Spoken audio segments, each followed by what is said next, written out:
So what would I say to the Prime Minister if he was here with us right now?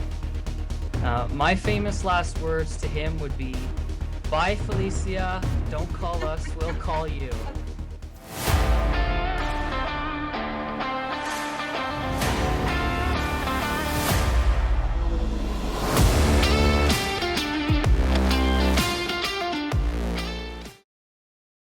Hello, everybody, and welcome back to the Radical Center. How's everybody doing? We hope you've had a wonderful, wonderful week since you've last seen us. And how are you doing, Cody? How have you been? I'm living the dream. The clocks are going to go ahead this weekend. Going to lose an hour of sleep, but at the same time, it's like there's going to be like it's what, 6:15, and it's still kind of light out. So more daytime. Spring is coming. That's honestly, that does sound like the dream. I cannot wait for spring. I cannot wait for the summer. I am so tired of this winter. I'm sure a lot of people are. There's been a lot going on this year.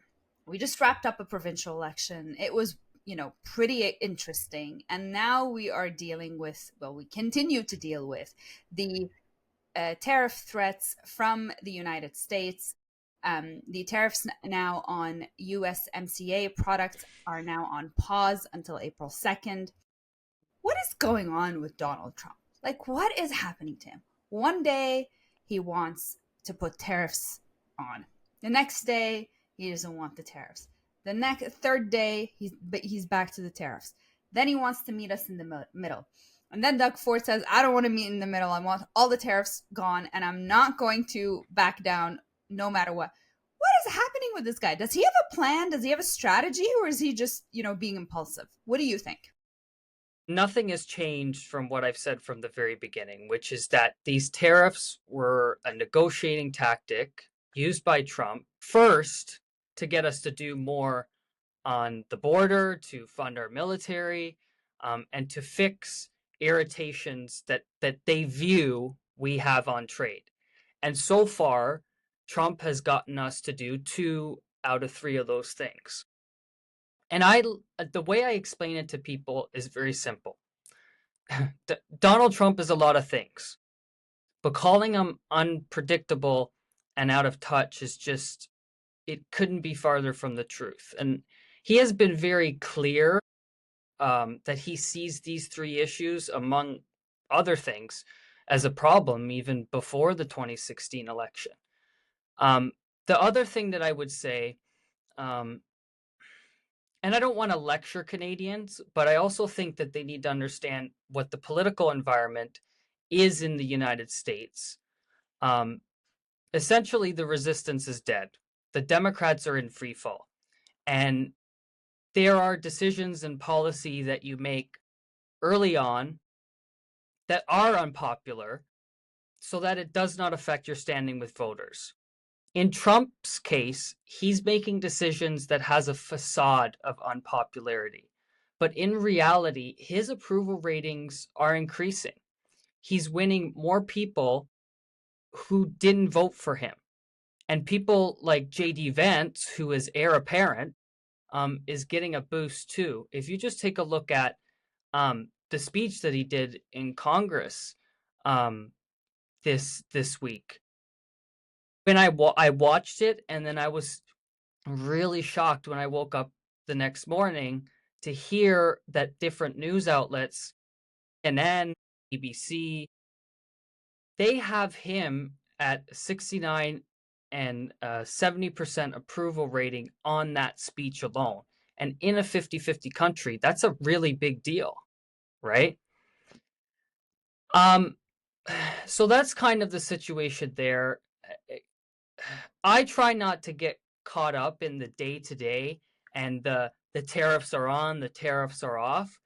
Because like I've said, like when Patrick Brown was on, I said that when you get into that circle of the tariffs are on January 20th or February 3rd or March 4th, your blood pressure is going to be 130 at rest, right?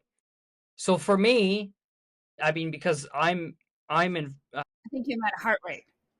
yeah, your heart rate. Yeah, your heartbeat, your heart rate, whatever. I'm not a doctor, so.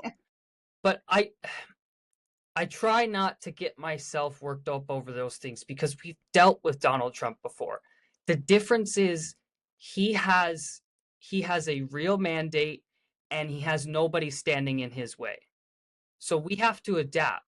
We're stuck in the immediate and we're not going to be able to focus on the future if we're stuck in the immediate. So I'll let you provide your 2 cents. I agree with you. I think there is, a little bit of, I think there is a little bit of impulse and perhaps lack of impulse control and perhaps, ego that gets in the way of how he goes about things. But I do agree with you on the part that he has been able to get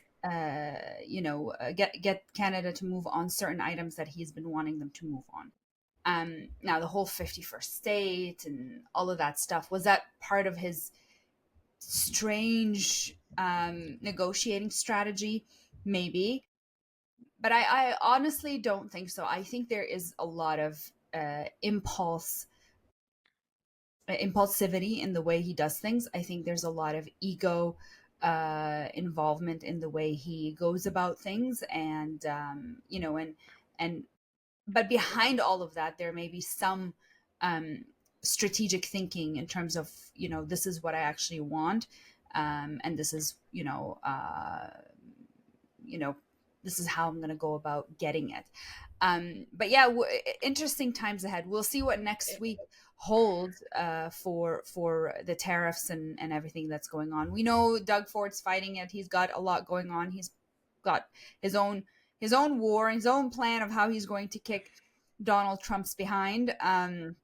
In Ontario, and municipalities are joining the fight. Lots of people are saying the right things, doing the right things, trying to protect Canadians, trying to protect jobs, trying to protect the economy. I don't know if we'll ever actually feel the full impact of these tariffs. I hope we don't. Um, so I kind of hope that we'll be able to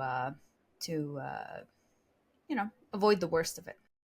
Yeah, and the last thing that I would say too is I think what people seem to not realize is that with Donald Trump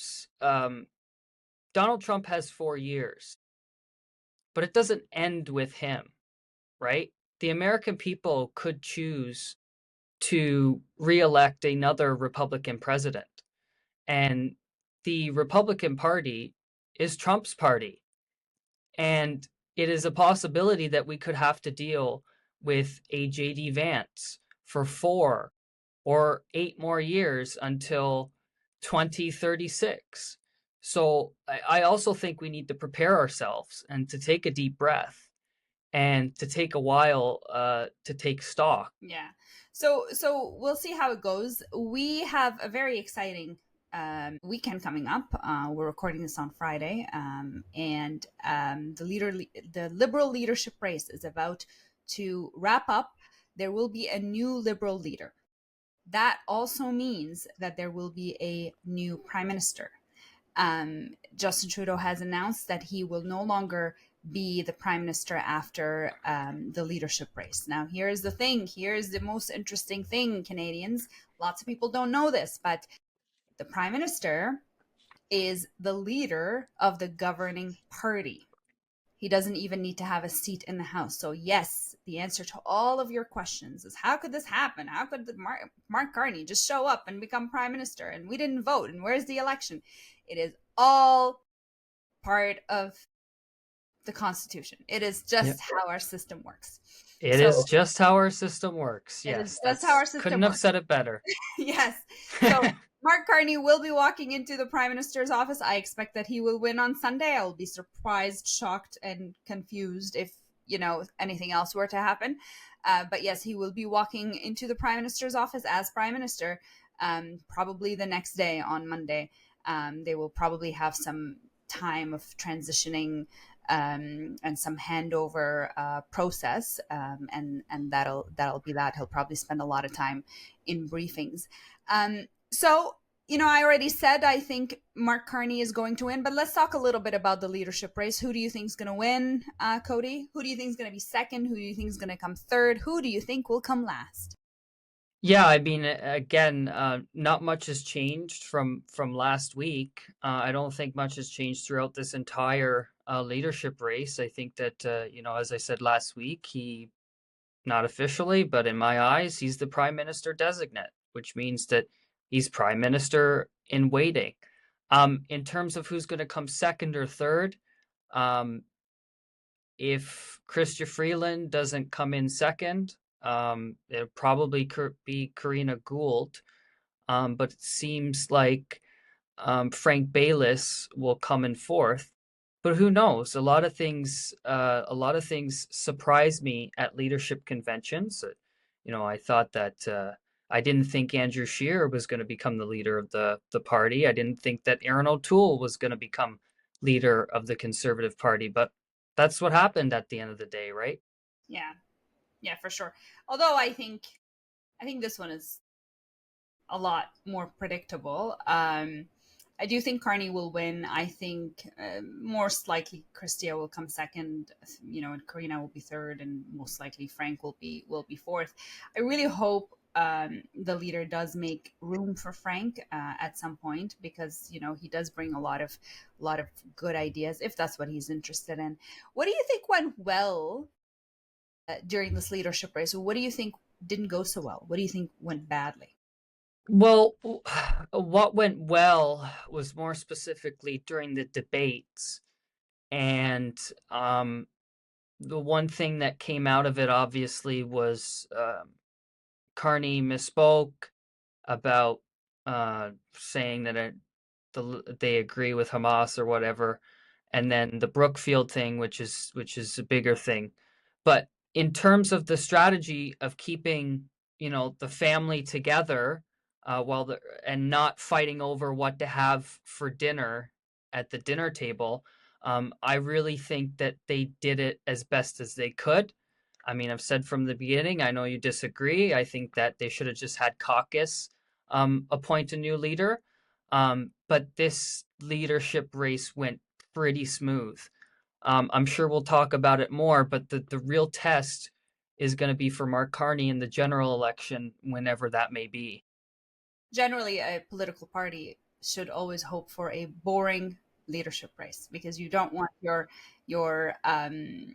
family fighting, and you don't want your colleagues taking jabs at one another and going after each other, and really doing the opposition's work for them, as you dig up dirt on one another and put it out in the public. We saw a pretty interesting. It was pretty mellow, right? Like, I thought it was pretty much, except for Ruby Dalla, who was kind of doing her own thing, and didn't work out for her because she did get disqualified. But we saw a pretty mellow leadership race, where they just did what they needed to do, and most of them spent a lot of time talking about Trump, and which was really what you need in a position like that, especially when you are the governing party and you're about to go into an election right away. Which brings us to our next topic. There may be an early election called. It could be called. It could be really quick. It could happen pretty quickly. Do you think it would be in Carney's best interest to call an election early, or do you think he should wait a little? I think it is in the best interest of Mark Carney to call an election now. Um, the Liberal Party fortunes are not going to be any better between now and October, especially if Trump tariffs are still an issue. Um, More time gives conservatives more flexibility with how they spend their money, and it gives them a lot more time to define Mark Carney. Um, there's two competing interests here. I would say that it would be best for the Liberals to go early, and I also believe it would be best for the Conservatives to go early. Mark Carney has made some screw ups. Um, and I could see them piling up between now and October, and that could paint a picture. Like I said last week, Brookfield was one thing. Him saying that he was resigned from all of his boards, and I guess he wasn't. That's another piece of the puzzle. And now the Conservatives are out today and they're talking about how Mark Carney could have financial interests in the United States, and it could be used as leverage by Donald Trump to pressure Mark Carney to do what he wants to do. That's the Conservatives' framing of it. So more time allows for more screw ups, right? Yeah, I do agree with that. I used to be of the thinking that he needs more time for Canadians to get to know him, to recognize that he is different than Trudeau. Now I think that he should take advantage of the times, right? Because, again, if you're the governing party and there's a crisis going on, you're probably going to benefit from that because no one wants a new person at the wheel in the midst of a crisis. You want somebody who's experienced, who can handle things. And to his credit, Justin Trudeau has always been good at crisis management. His problem was a little bit different, but we're not going to get into that anymore because he's leaving. But in terms of, even when he spoke earlier this week about what was going on, and and he spoke to Americans, and he talked about always standing by Canadians and all that. That goes over really well. He does really well when he is, in charge in the midst of a crisis. I think Carney will have a bit of an easier time because he would become the leader of the governing party in the midst of a crisis. And I think because it's an economic crisis and he is an economist who's well known and who has a lot of credibility in that world, like in that sector, I think that might help him even a lot more significantly. Because remember, Pierre is a pretend economist. His whole thing is about how, Justin Trudeau, did this and that, and it wreaked havoc on the economy, and Canada's broken, everything's broken, all of that. So his perspective, his take, his whole spiel is really, behaving as he's pretending to be an economist. And here comes this guy who's not only a real economist, he's ran two central banks, and now he gets to stand on stage beside him and he can call him out on anything that, he might not necessarily fully know or understand. So I think it would be good for Carney to go quickly. I still think he really needs to get rid of the carbon tax before he goes into an election. The carbon tax cannot be a promise from Carney. It cannot be a promise from Carney because people are not going to buy it. They're not going to believe it, right? They're not going, especially as the Conservatives are now starting to paint this picture of him as a guy who says things that are not true, right? Because that's what they're trying to do. They're trying to cast doubts on his credibility, right? And that becomes a credibility issue. So then when he comes and he's talking to Canadians and saying, I promise to get rid of the carbon tax, the first question is, why didn't you do that before you called an election? Why are you asking for a mandate when you already had one, right? So I think it would be a huge mistake for him not to get rid of the carbon tax before the election begins. Again, I said it last week, I'll say it again. You want that conversation to be over. You want it to be case closed. We're done. Now we're going to focus on the future. We're going to focus on Trump. We're going to focus on the tariffs and what we're going to do about that. We're going to focus on how do we, first of all, fight Trump to get rid of the tariffs and protect our sovereignty and protect our nation. But also, what do we do if, to protect Canadians as, we start feeling the impact economically. So I think, that's basically what his campaign should be focused on. And, they should just get rid of all the other stuff that were the Trudeau, the conversations and the dominant narrative during the Trudeau years. So just forget about all that. Trudeau did have a pretty emotional farewell, which is understandable. So he did say he will no longer be prime minister shortly after this race. What do you think of that? You think Canadians are uh, going to miss him? a lot of them are not. Yeah. Um, I certainly am not, and you know, color me crazy, but I gotta be honest. Honesty is the best policy. Mm. In my 27 years on this planet, I have never been so happy to see a politician shed a tear until Trudeau did. We've talked about it before. Um, he's a fake patriot. He's a fake feminist, and a lot of other things. And when the former mayor of Chicago, Rahm Emanuel, said that you never let a serious crisis go to waste, I didn't think that it meant using a pandemic to divide people based on their medical choices or to use the victims of gun violence to punish law abiding citizens or the threat of tariffs from our closest allies to do the most un-Canadian thing possible and boo a national anthem.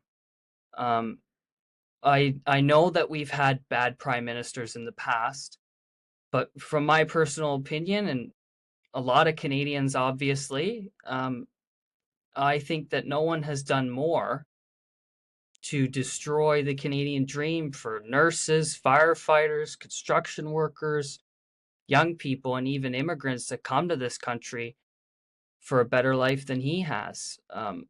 He even said in 2015 that he thought Canada was broken.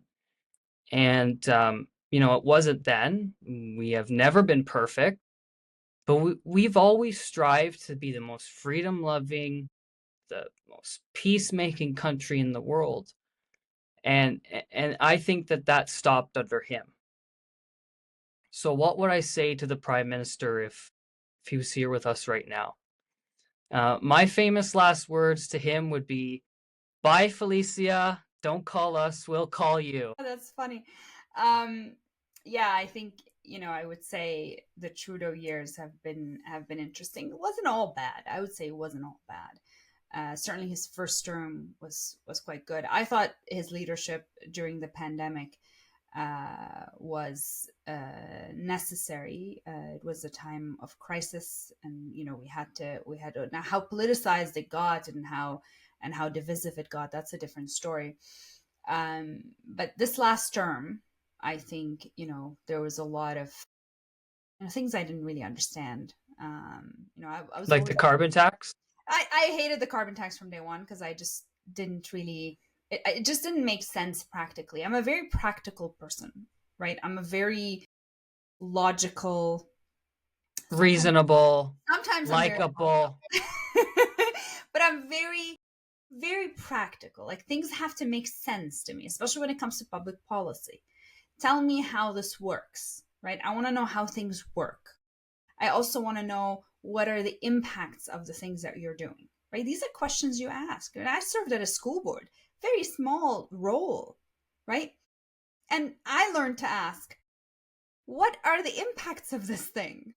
What could happen? What are the bad things that could happen if we did this one thing, right? What are the good things that could happen if we did this one thing? And it seems like nobody asks these questions anymore.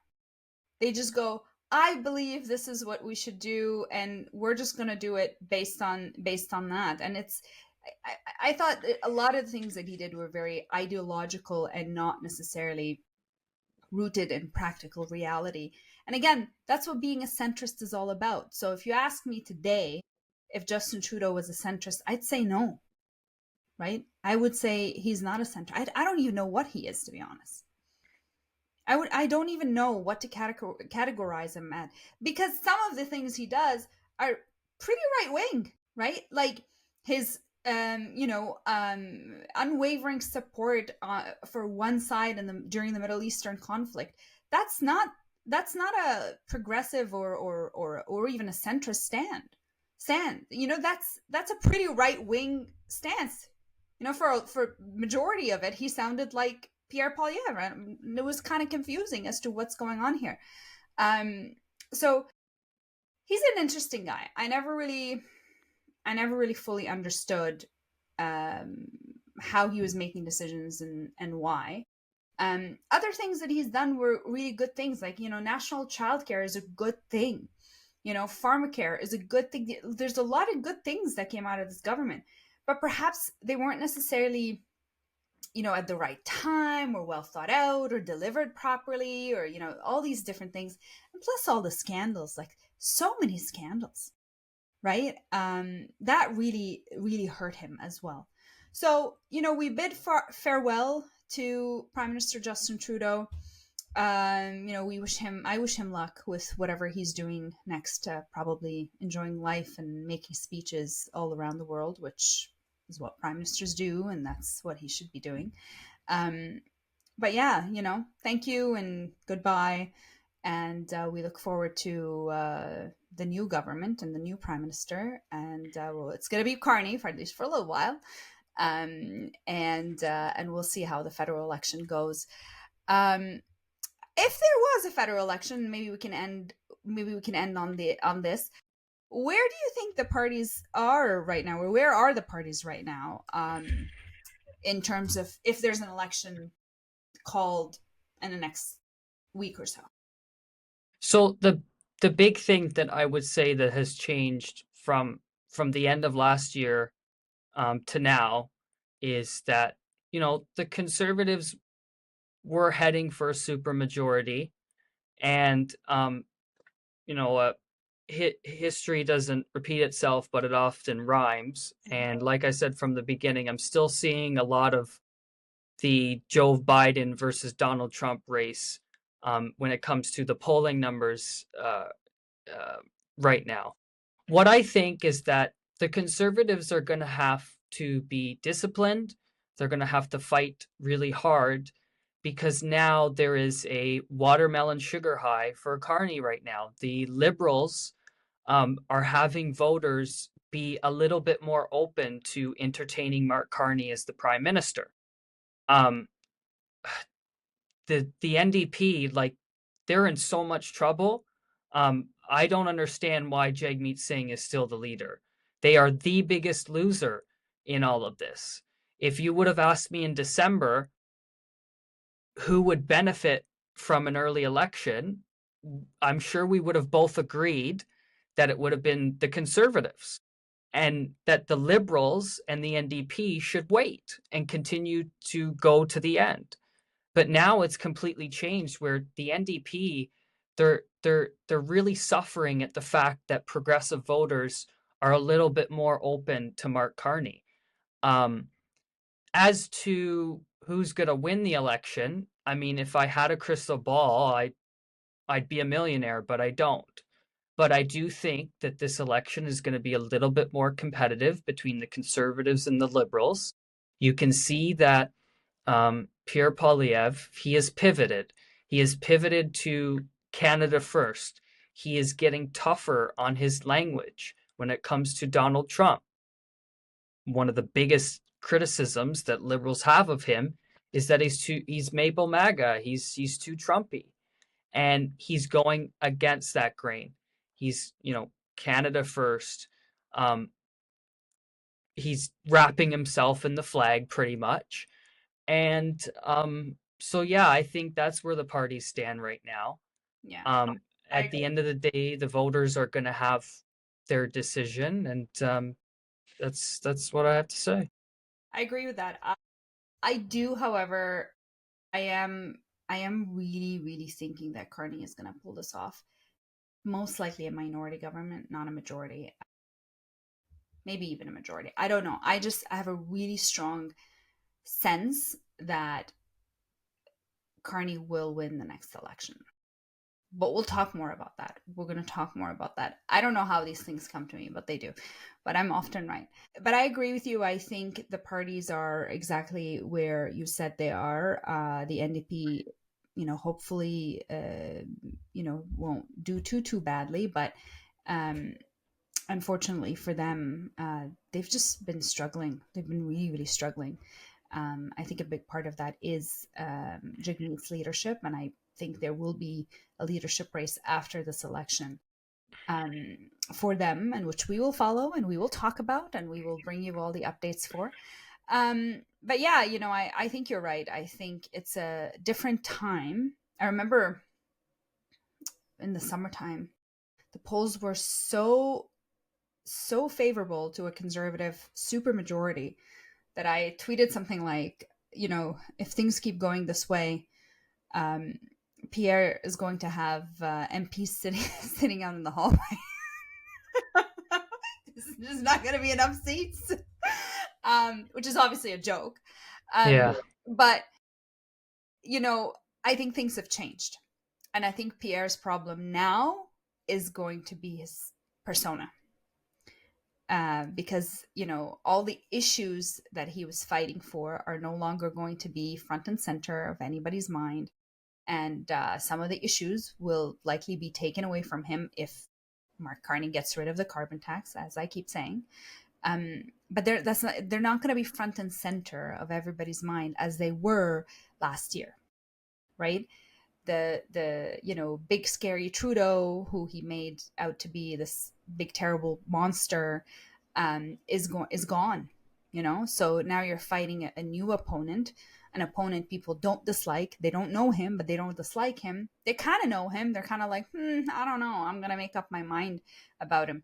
But basically, no one is going to be watching that debate with their mind already made up that they hate the Liberal leader. That's not going to happen. People are going to go into this with an open mind, and guess what they're going to find? That Carney is more likable than Pierre. And that's going to be his downfall. And he should have been softer. I don't know why he didn't take a softer approach. He was just doing too well, and they got too comfortable. So it is what it is. We will see how it goes, and we will keep following this for you. Yeah. That is really all we have for today. We hope you enjoyed this episode of the Radical Center. We will bring you more discussions, more interviews, more exciting news as we continue to work through this. And we hope you have a wonderful week ahead, and we will see you all very soon.